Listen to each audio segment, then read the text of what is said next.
Okay, welcome to this first class on Russian nouns, and we're going to look today at how you can tell if a noun is feminine, neuter, masculine or plural. And I must admit the plurals are hard, but let's focus on feminine, neuter and masculine. And I'm going to start with feminine, and you'll see why in a second.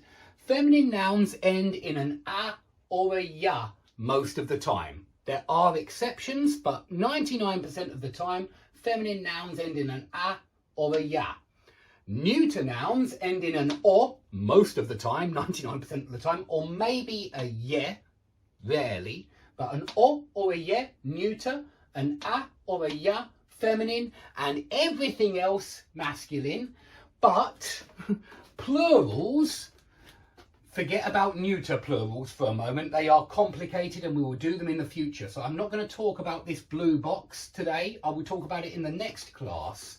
But plurals, masculine or feminine plurals, are usually "y" on the end. Stali, banani, limoni, or maybe a softer e after these letters. We'll look at this in the next class. But generally speaking, plurals end "y" or "e" in the subjective nominative case, in this nominative case, when the word is subject. We're going to do a lot on cases as well in future classes.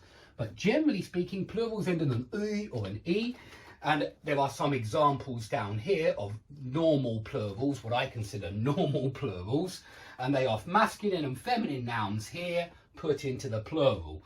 And by the way, feminine nouns, the a is taken off and it changes into an "y" or an "e". So you get kniga, it goes to knigi. G is one of our soft endings. So knigi. Деньги. Кто это? Это ребенок. Это их ребенок. Что это? Это книга. Это твоя книга. Кто это? Это папа. Это мой папа. Что это? Это вода. Это твоя вода. Что это? Это письмо. Это мое письмо. Что это? Это школа. Это его школа.